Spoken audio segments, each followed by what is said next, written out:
का हमारा टॉपिक है राज्य के नीति निर्देशक तत्व। इसको हम स्टेप बाय स्टेप इसके सभी अनुच्छेद को पढ़ेंगे और अंत में हम इससे संबंधित 15 महत्वपूर्ण क्वेश्चनों को करेंगे और उसकी व्याख्या करेंगे। राज्य के नीति निर्देशक तत्व जो हैं वो आयरलैंड के संविधान से लिए गए। राज्य के नीति निर्देशक तत्व जो हैं वो आयरलैंड के संविधान से लिए गए। हम पहले की कक्षाओं में पढ़ गए हैं। राज्य के नीति निर्देशक तत्व भाग 4 में आते हैं और अनुच्छेद 36 से लेकर 51 तक में चर्चा की गई है। अनुच्छेद 36 में परिभाषा बताई गई है कि राज्य का वही अर्थ है जो अनुच्छेद 12 में है। यहाँ पर अनुच्छेद 12 की अगर हम बात करें तो अनुच्छेद 12 जो है वो मूल अधिकार वाला है। मूल अधिकार जिसे हमने यूएसए के कॉन्स्टिट्यूशन से एक्सेप्ट किया था।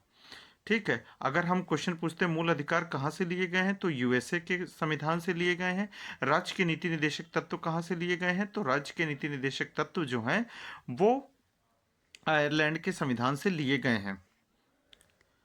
तो भाग 12 में जो परिभाषा राज्य की बताई गई वही भाग 36 में भी बताई गई है। अनुच्छेद 37 में हम की बात करेंगे तो उसमें डीपीएसपी का महत्व बताया गया है। अनुच्छेद 37 में बताया गया है कि ये न्यायालय द्वारा प्रवर्तनीय नहीं है। प्रवर्तनीय नहीं है का अर्थ ये हुआ कि इसको न्यायालय के द्वारा लागू नहीं किया जा सकता। इसको लागू नहीं किया जा सकता, लागू नहीं किया जा सकता इसको न्यायालय के द्वारा। ठीक उसी प्रकार से प्रस्तावना को भी न्यायालय के द्वारा लागू नहीं किया जा सकता, लेकिन शासन के लिए ये मूलभूत है। राज्य का कर्तव्य है कि वह कानून बनाते समय इन्हें लागू करे। सामाजिक आर्थिक न्याय से संबंधित अनुच्छेद 38 है, जहां पर सामाजिक व्यवस्था का निर्माण, सामाजिक आर्थिक और राजनीतिक न्याय, असमानताओं को कम करने की बात की गई है। हम अनुच्छेद 39 की तरफ चलेंगे जो राज्य की नीति के सिद्धांत के आधार पर हैं, जिसमें यह बताया गया है कि आजीविका का आधार क्या होगा, संसाधनों का समान वितरण होगा, धन का संकेंद्रण रोकना कि धन को कोई इकट्ठा नहीं करेगा, पुरुष महिला को समान वेतन। ये क्वेश्चन अक्सर पूछा जाता है कि पुरुष महिला को समान वेतन देने का जो आर्टिकल है वो कौन सा है, तो वो 39 अनुच्छेद 39 है।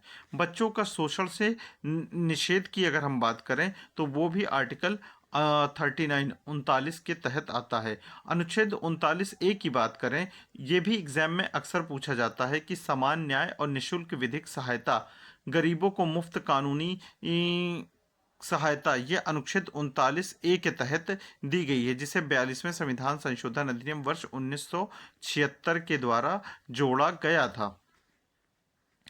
अक्सर एग्जाम में पूछा जाता है कि अनुच्छेद 40 में क्या दे रखा है। अनुच्छेद 40 में ग्राम पंचायतों का गठन, क्वेश्चन ऐसे देता है कि ग्राम पंचायतों का गठन किस अनुच्छेद के तहत किया गया है, तो अनुच्छेद 40 में इसका गठन किया गया है। अनुच्छेद 41 काम, शिक्षा और सहायता का अधिकार, बेरोजगारी, वृद्धावस्था, बीमारी में सहायता की बात करता है। वहीं हम अनुच्छेद 42 की बात करें तो कार्य की न्यायपूर्ण दशाओं की बात करता है, मातृत्व राहत की बात करता है और मानवीय कार्य परिस्थितियों की बात अनुच्छेद 42 में की गई है। अनुच्छेद 42 में जो सबसे इंपॉर्टेंट पूछा जाता है मातृत्व राहत की बात जो है वो अनुच्छेद 42 में है। इस पे बार बार एग्जाम में क्वेश्चन पूछे जाते हैं।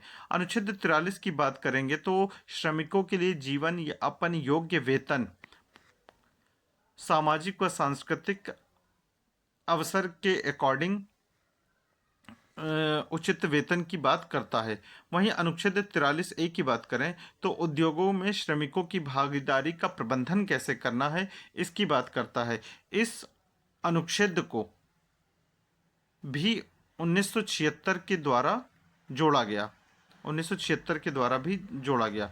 वहीं हम अनुच्छेद 43 भी सहकारी समितियों से संबंधित है, जिसे 97वें संविधान संशोधन 97वें संविधान संशोधन अधिनियम वर्ष 2011 के द्वारा ऐड किया गया था। आगे हम बढ़ते हैं। प्रशासन व कानून से जुड़े अनुच्छेद 44 जो है वो समान नागरिक संहिता की बात करता है। अनुच्छेद 44 एग्जाम में काफ़ी पूछा जाता है कि अनुच्छेद 44 का संबंध किससे है, तो समान नागरिक संहिता से, जो कि पूरे भारत में एक समान कानून की बात करता है। इस तरीके का प्रोविज़न जो है वो इंडिया के अंदर सबसे पहले गोवा में था, लेकिन अभी हाल ही में उत्तराखंड, जिसे हम शॉर्ट फॉर्म में यूके कहते हैं, वहाँ पर भी इस व्यवस्था को लागू कर दिया गया है। तो यूके मतलब उत्तराखंड। ठीक है, इससे पूर्व ये व्यवस्था अपने पास गोवा के अंदर ऑलरेडी चल रही थी। 45वां अनुच्छेद जो है वो बाल शिक्षा से संबंधित है कि 0 से 6 वर्ष के बच्चों की देखभाल व शिक्षा की व्यवस्था की जाएगी। अनुच्छेद 46 जो है वो एससी और एसटी और कमजोर वर्ग के शैक्षिक व आर्थिक हितों की सुरक्षा की बात करता है। अनुच्छेद 47 जो है वो पोषण और स्वास्थ्य की बात करता है। अनुच्छेद 47 में जो अक्सर एग्जाम में क्वेश्चन पूछा जाता है, उसका जो संबंध है वो नशीले पदार्थों का निषेध, वो अनुच्छेद 47 में बात की गई है। अनुच्छेद 48 की बात करें तो कृषि और पशुपालन, गायों का संरक्षण, अनुच्छेद 48 में की बात की गई है। गायों का संरक्षण, आधुनिक कृषि या कृषि और पशुपालन, अनुच्छेद 48 में इसकी चर्चा की गई है। अक्सर एग्जाम में पूछा जाता है कि अनुच्छेद 48 ए, जिससे पर्यावरण संरक्षण और पर्यावरण वन्य जीव संरक्षण की बात करता है, ये काफ़ी इंपॉर्टेंट है, ये भी एग्जाम में अक्सर पूछा जाता है।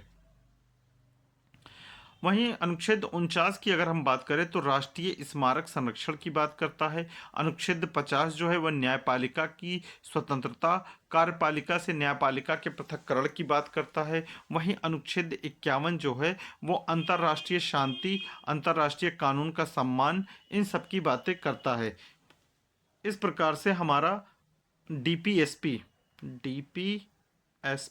जो कि भाग 4 में अनुच्छेद 36 से लेकर 51 तक था, उसकी हमने चर्चा कर ली, और इसको जो है वो आयरलैंड के कॉन्स्टिट्यूशन से लिया गया था। अब इससे रिलेटेड जो 15 एमसीक्यू महत्वपूर्ण है उनकी अब हम चर्चा करेंगे। तो नीति निदेशक तत्व किस भाग में दिए गए हैं? जैसा कि हम पहले से ही जानते हैं कि नीति निदेशक तत्व, जिसे डीपीएसपी भी कहते हैं, जिसे आयरलैंड से लिया गया है, ये संविधान के भाग 4 में दिए गए हैं, और आर्टिकल 36 से लेकर 51 तक में इनकी चर्चा की गई है। इसी तरह बार बार रिवीजन करने से चीज़ें माइंड में सेव हो जाती हैं, तो वीडियो को 2 से 3 बार रिवाइज जरूर से ज़रूर करें। डीपीएसपी किस अनुच्छेद से प्रारंभ होता है? जैसा कि अभी हमने पहले ही पढ़ा कि डीपीएसपी संविधान के भाग 4 में है, अनुच्छेद 36 से लेकर अनुच्छेद 51 तक चर्चा की गई है। डबल बार आ गया है तो ये वाला कट कर देंगे। ठीक है, आगे हमारा नेक्स्ट क्वेश्चन है कि डीपीएसपी न्यायालय द्वारा क्यों लागू नहीं किए जा सकते?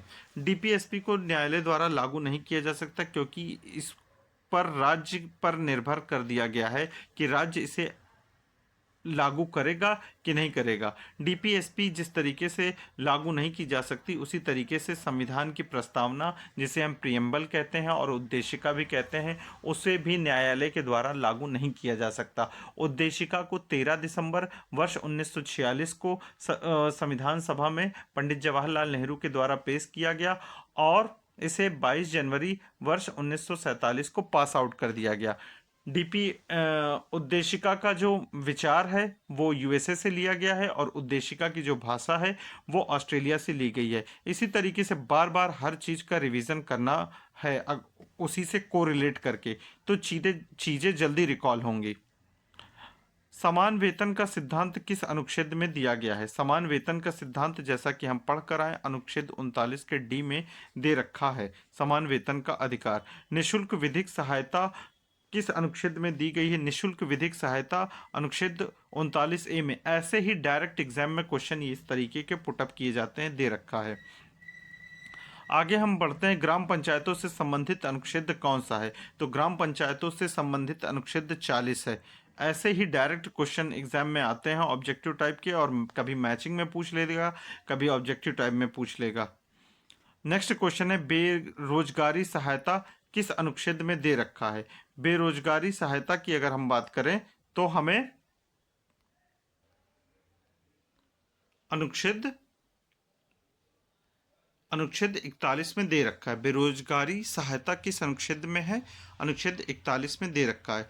मातृत्व राहत का प्रावधान किस अनुच्छेद में दे रखा है? मातृत्व राहत का प्रावधान अनुच्छेद 42 में दे रखा है, जैसा कि ये भी काफ़ी इम्पॉर्टेंट है। हमारा नेक्स्ट क्वेश्चन है आज का कि समान नागरिक संहिता का उल्लेख किस अनुच्छेद में किया गया है? समान नागरिक संहिता का उल्लेख अनुच्छेद 44 में किया गया है। समान नागरिक संहिता को फर्स्ट ऑफ ऑल गोवा में लागू किया गया था। अब वर्तमान में इसे उत्तराखंड में भी लागू कर दिया गया है। आज का हमारा नेक्स्ट क्वेश्चन है कि 0 से 6 वर्ष बाल शिक्षा किस अनुच्छेद में है? काफ़ी इंपॉर्टेंट सवाल है, ये अनुच्छेद 45 में दे रखा है। हमारा नेक्स्ट क्वेश्चन है आज का, SC/ST हित संरक्षण किस अनुच्छेद में दे रखे हैं? SC/ST हित संरक्षण अनुच्छेद 46 में दे रखे हैं। आज का हमारा नेक्स्ट क्वेश्चन है, नशीले पदार्थों का निषेध किस अनुच्छेद में है? नशीले पदार्थों का निषेध का मतलब रोक जो है अनुच्छेद 47 में दे रखी है। आज का हमारा नेक्स्ट क्वेश्चन है, पर्यावरण संरक्षण किस अनुच्छेद में है? पर्यावरण संरक्षण का जो प्रावधान है 48A में दे रखा गया है। न्यायपालिका की स्वतंत्रता किस अनुच्छेद में दे रखी है? न्यायपालिका की स्वतंत्रता अनुच्छेद 50 में दे रखी है। आज का हमारा अंतिम सवाल है कि अंतर्राष्ट्रीय शांति से संबंधित अनुच्छेद किस में दे रखे हैं? अंतर्राष्ट्रीय शांति से संबंधित अनुच्छेद 51A में दे रखे हैं। वीडियो को 2 से 3 बार रिवीजन करें, रिकॉल करके पढ़ें, क्वेश्चन आंसर लगाएं और खुद की बुक से भी प्रैक्टिस करें, उतनी जल्दी चीज़ें रिकॉल होंगी। चैनल को शेयर करिए, सब्सक्राइब करिए, कमेंट करिए, लाइक करिए, ताकि हम और मोटिवेट हो पाएं इस तरीके के वीडियो बनाने के लिए।